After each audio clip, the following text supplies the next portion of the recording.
Hoje nós vamos falar sobre a parte final de Sandman. E vai ter uma viagem daquelas. Então, se você caiu aqui de paraquedas, se inscreve no canal, deixa aquele like, sem mais delongas, roda a vinheta e bora para esse vídeo. O arco principal dessa temporada é o Morfeu buscando evitar o seu próprio fim.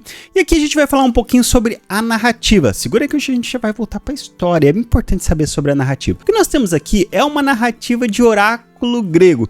Que era tipo assim, você chegava lá com sua esposa grávida e perguntava para ele, vai ser menino ou vai ser menina? Ele ia responder, menino não menina.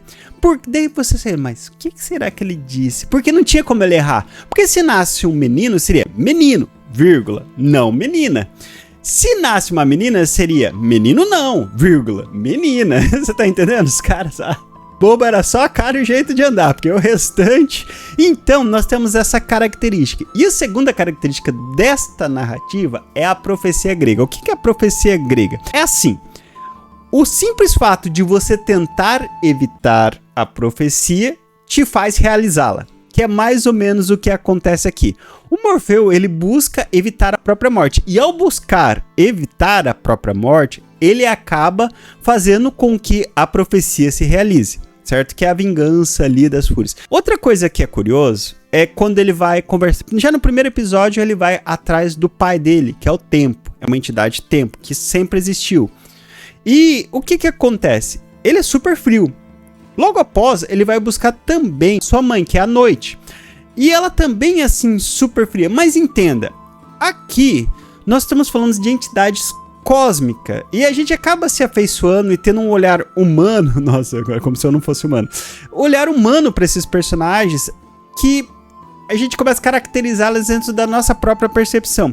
Mas analisando o ponto de vista do tempo e do ponto de vista da noite, do próprio sonho, eles são eventos, eles são forças cósmicas personificadas para que a gente entenda melhor.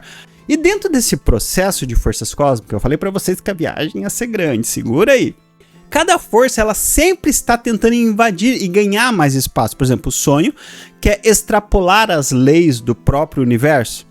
Já as bondosas ou as fúrias, como você prefere chamá-las, só não irrite-as. O que acontece? Elas também querem ganhar espaço, poder e influência.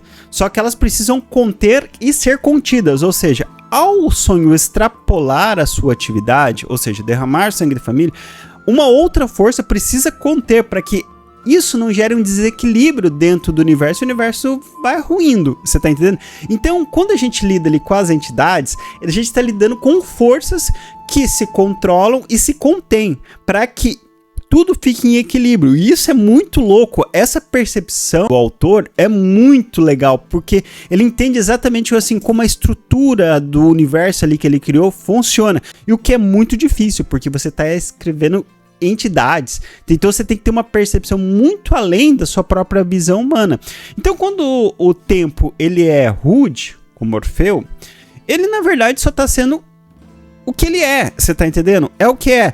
Então, e ele percebe que a ação do Morfeu, assim como a mãe do Morfeu também percebe, é completamente tola.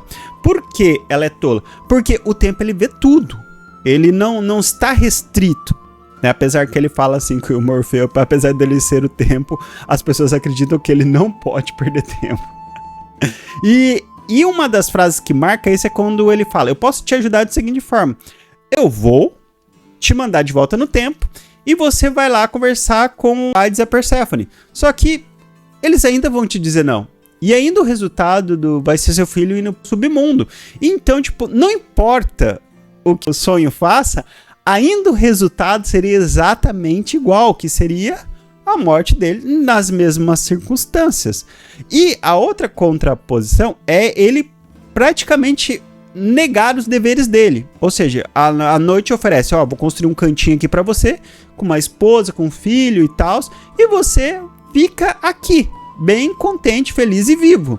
Só que é da natureza do sonho, pelo menos desse sonho, ele cumprir os deveres com seu reino. Isso faz com que ele acaba seguindo nessa linha reta, porque ele é vítima do seu próprio propósito. Então, a série ela é um pouco rápida, e nesse ponto ela diminui um pouco essa percepção filosófica. Outra coisa, assim, é o Loki. Cara, não tem como você não olhar pro Loki e pensar, eu quero que esse cara sabe? Pô, é um personagem realmente, assim, que...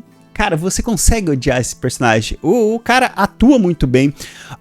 Todas as coisas, mas também a gente esquece que o Loki não é um vilão, porque ele também é vítima do próprio propósito, que é causar o caos.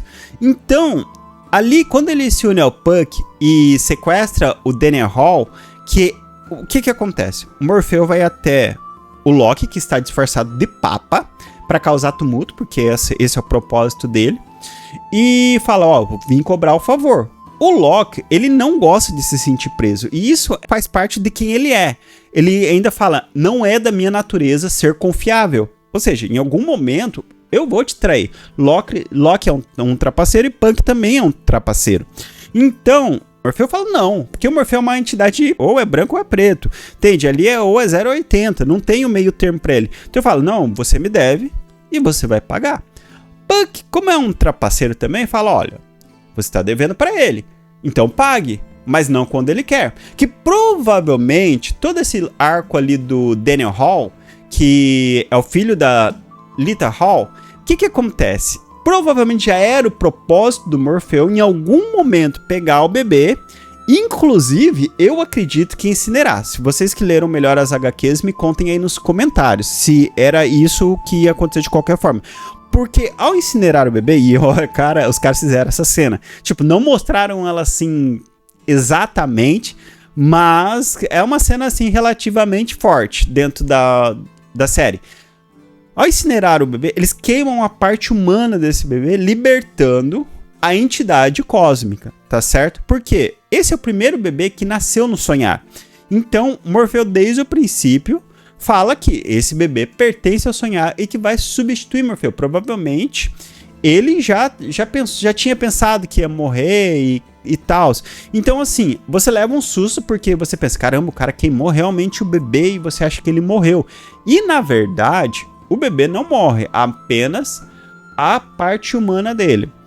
Outra coisa, assim, do arco é que acontece. Quando o Morfeu vai pra lá, o Morfeu tá sendo ameaçado pelas fúrias, que as fúrias querem caçar. Dentro do próprio reino, ele é intocável. Já fora, as fúrias, elas estão querendo... Né? Lembra que eu falei do começo lá da força cósmica, que quer conter uma outra força que extrapola?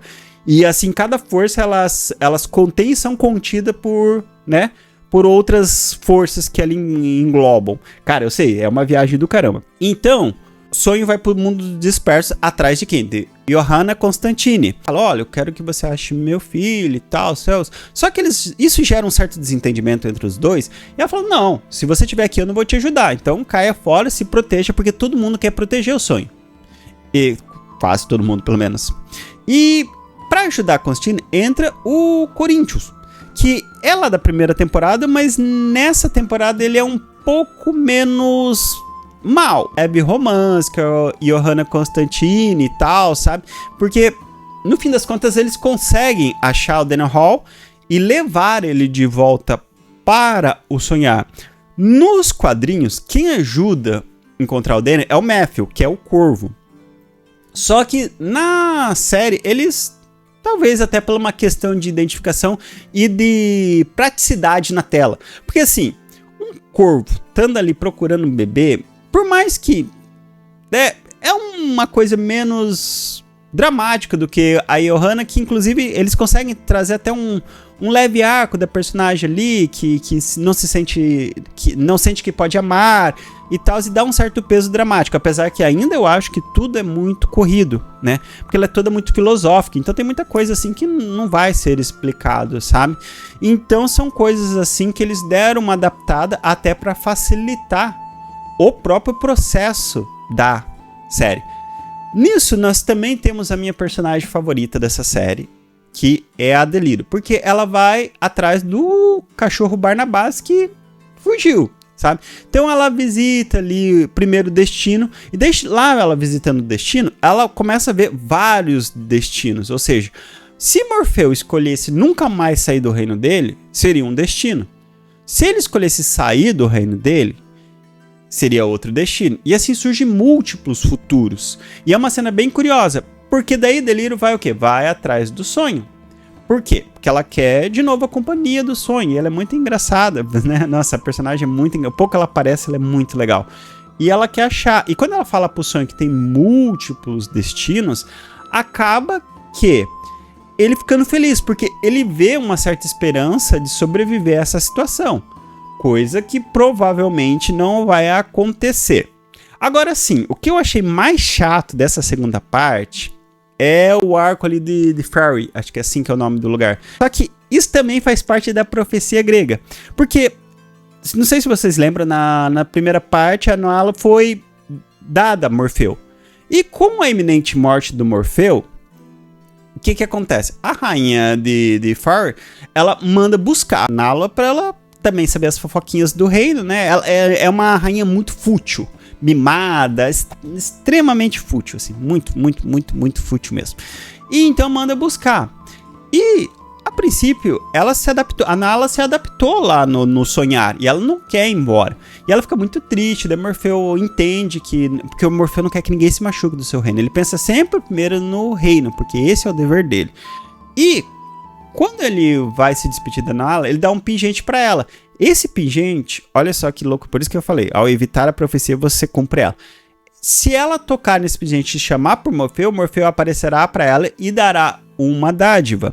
E isso é a única coisa importante desse arco, sabe? Porque todo o restante desse arco é bem chato, é um negócio meio a política, meio, essa parte eu realmente assim não gostei. Não sei se na HQ é melhor, se a adaptação é melhor, mas na série eu achei assim bem, sabe? Só foi um leve motivo para ligar as bondosas ao sonhar, certo? Porque partindo agora para as bondosas, existe uma regra aqui: se o sonho estiver dentro do sonhar, as bondosas não vão conseguir entrar. E nesse ponto, o que as bondosas fizeram? Elas fizeram, mãe do Daniel Hall, acreditar que foi o sonho que matou. Que no meio dessa conversa toda, o Loki vai lá e fala pra elas e mostra a foto do bebezinho queimado. E, na verdade, as bondosas sabem que não foi o sonho que matou. Sabe que foi uma armação do Loki. Elas sabem disso, só que elas precisam, elas anseiam por cumprir sua função, que é dar fim no sonho, certo? E quando a rainha pega, porque a rainha fica louca por causa desse colar da Nala. Então, ela pega o colar e o irmão da Nala, que é um tremendo babaca nessa história, fala assim: olha, isso daí dá uma dádiva, e se você chamar, você consegue chamar o sonho. E daí ela chama, e a hora que o sonho é chamado, ele é obrigado, por conta do seu próprio dever, a aparecer. E quando ele aparece, ele sai do sonhar. E quando ele sai do sonhar, as bondosas, elas invadem o sonhar junto com a menina, a fim de dar fim em todo mundo. Inclusive, elas matam o verde do violinista, o que é muito triste pra mim, que sou violinista, ver o verde do violinista morrer. Matam o cabeça de abóbora e assim vai, sabe? Elas vão tocando terror lá junto com a Lita Hall. E, cara, daí chega lá, a Nala, que meio que parece ter uma paixão pelo sonho, assim, fala que a dádiva que ela quer é que o sonho volte pro sonhar, né? Pra fim de proteger a casa. E é meio caótico, assim. E você entende que não tem meio que uma batalha final, um grande finale, assim, entre eles e tal, né? Acaba que você acha que vai ter uma batalha muito grande ali, mas a força das bondosas, por estar cumprindo o seu propósito, é tipo devastadora. Elas não tem como segurar elas, sabe? Então, a priori, elas são contidas, sim. Por quê? A Nala vai lá e corta a cabeça da mãe do Daniel, só que ela não morre, ela acorda lá. E o sonho tem a oportunidade de matar, porque se ele matar a Lita Hall, o que acontece? Acaba essa ameaça, porque alguém precisa pedir para as bondosas que elas cumpram sua função. Sem alguém pedir, elas não vão cumprir a função. Então, se o sonho vai lá e mata a Lita, acabou. E o sonho escolhe não matar. Até porque ela está sofrendo, porque ela perdeu o esposo, perdeu o filho e a coisa toda. No fim das contas, o sonho resolve ir por conta própria, chamar para que ninguém mais no reino sofra. Ele resolve realmente se entregar para as bondosas a fim de cumprir o seu destino. Então ele vai para o mais distante do seu reino, chama elas e logo em seguida chama a sua irmã Morte e se entrega. Tipo, é uma cena bem bonita, assim, tipo, a fotografia.